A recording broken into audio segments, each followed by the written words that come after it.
Fieldok Sitham All India Civil Defence Day Homeguard Chal 2025 no kitingi Sasala Agartala Edi Nogoni Monoranjan Deborma Mukumo Police Parade Ground Kaisa Naithok Pandani Bishinti All India Civil Defence Day Homeguard Chal Palajaka Pandawa Narawai Okrangi Manjaka Hastani Montri Okra Professor Dr. Manik Saha Te Hastani Chief Secretary Te Police ni DGP no Khobei Kobini Adangro Pandawa Hastani Montri Okra no Ground of Honor Rizaka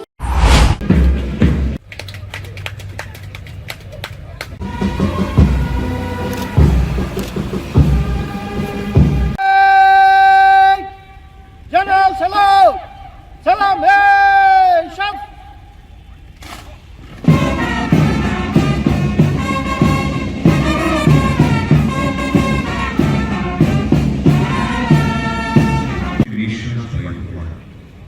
অগ্নিবোধাই এখানে উদার তুমি ভারতবর্ষ আমার জন্মভূমি। জেলাই মঞ্চের ঠিক সামনে civil defence platoon leader Sonai Debnath, কুচকাওয়াজে অংশগ্রহণকারী অন্তিম প্লাটুন আবদা মিত্র প্লাটুন লিডার সৌম্যদীপ দাশগুপ্ত আজকের কুচকাওয়াজে অংশগ্রহণ করে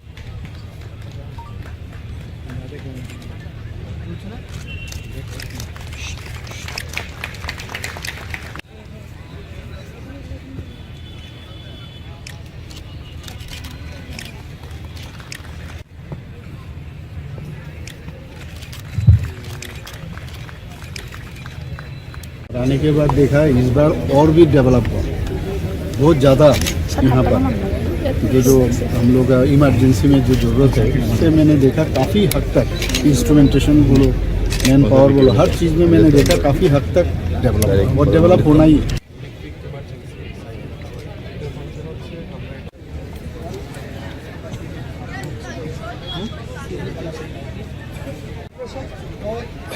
साइक्लोन में बड़े बड़े पेड़ गिरने पे इसका self content under water service है ये पानी का नीचे আজকে একটু আগে আমরা যাদেরকে এখানে সম্বর্ধনা দিয়েছি বিভিন্ন বিষয়ের উপর ভিত্তি করে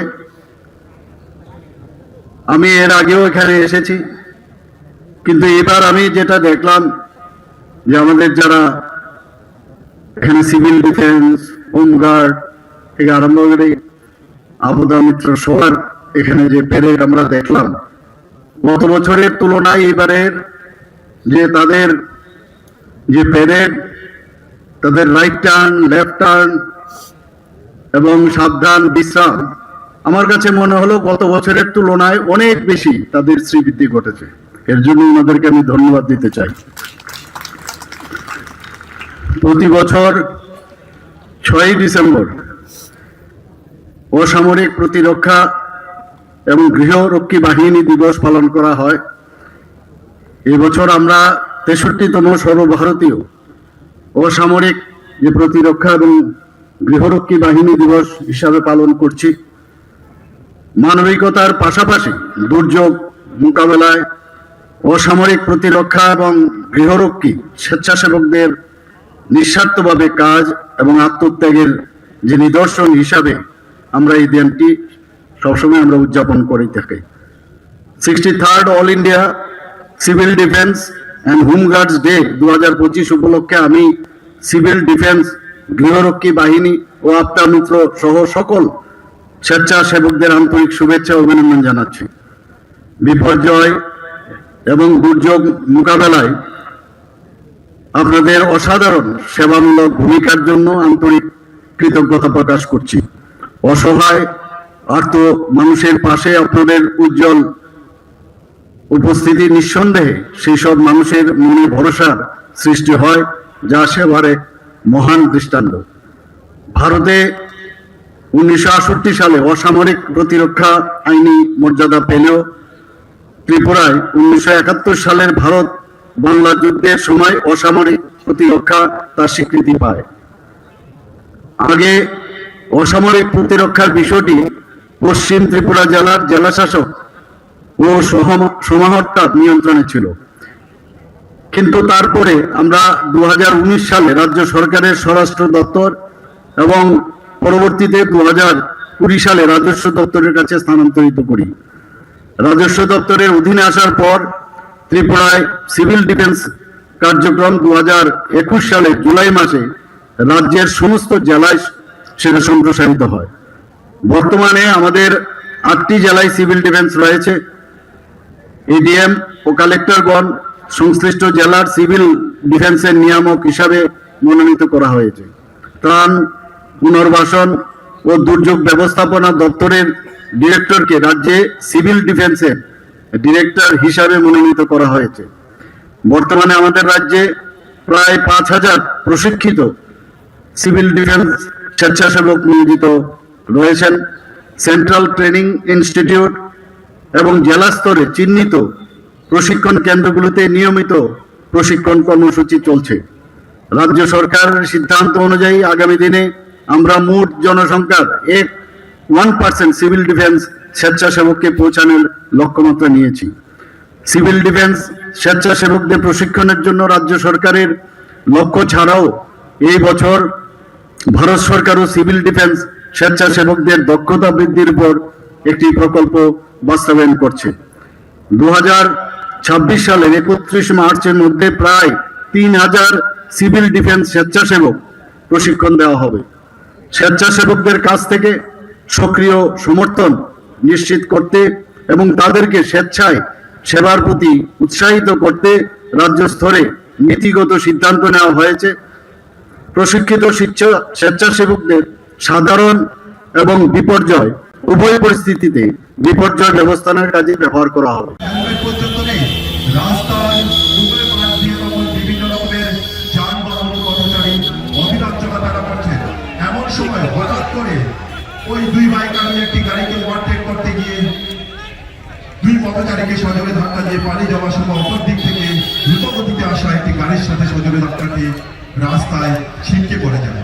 মুহূর্তের মধ্যেই রাস্তা দিয়ে তারা যাচ্ছিলেন, তারা সবাই ঘটনাস্থলে জড়ো হন এবং তাদের মধ্যে একজন শুভবুদ্ধি সম্পন্ন ব্যক্তি 112 নম্বর ইমার্জেন্সি রেসপন্স সাপোর্ট সিস্টেম এবং ঘটনা বিবরণ জানান এবং ERSS, Tripura police, fire service এবং নিকটবর্তী এসডিআরএফ টিমকে সূচনা দেন।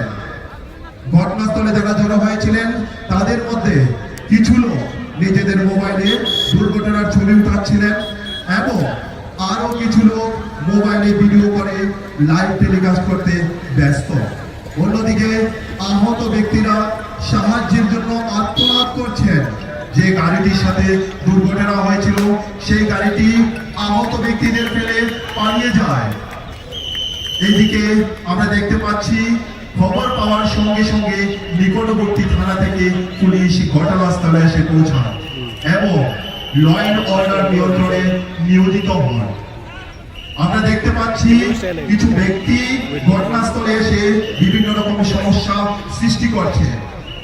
উদ্ধার কাজে যাতে বিঘ্ন ঘটাতে না পারে তাই পুলিশ তাদেরকে বুঝিয়ে সুঝিয়ে দুর্ঘটনাস্থল থেকে দূরে সরিয়ে দিচ্ছে।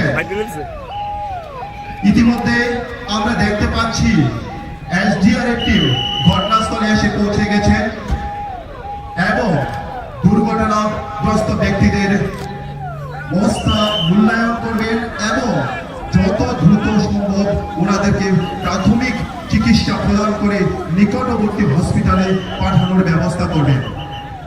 আমরা দেখতে পাচ্ছি এসডিআরএফ টিমের সদস্যরা অতি দ্রুততার সহিত ওনাদের কাজ শুরু করেছে। মেডিকেল টিমের সদস্যরা ওনাদেরকে মানসিকভাবে শান্তি প্রদান করছেন যে আপনাদের ভয় পাওয়ার কিছু নেই, আপনারা যত দ্রুত সম্ভব উন্নত চিকিৎসার জন্য নিকটবর্তী হসপিটালে পাঠানো হবে। এর মধ্যে আমরা দেখতে পাচ্ছি কারোর কোমরে ব্যথা পেয়েছে, কারোর মাথা ফেটে গেছে, কারোর পা ভেঙে গেছে, আবার কারোর কপাল দিয়ে রক্ত ঝরছে।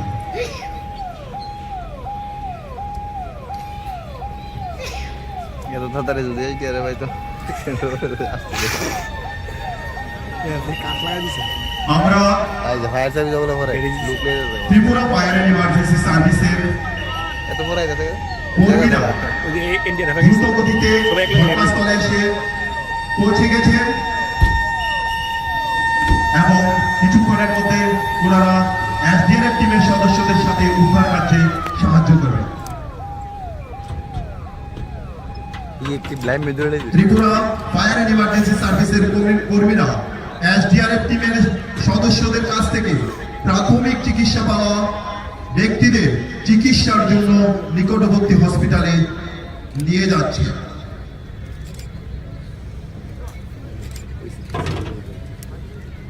বিভিন্ন সময় রোড অ্যাক্সিডেন্ট আমাদেরকে বিচলিত করে, আমাদের আরো সচেতন হতে হবে।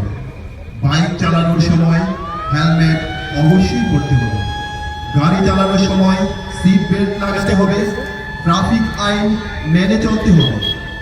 Bureau report, খুমপুর।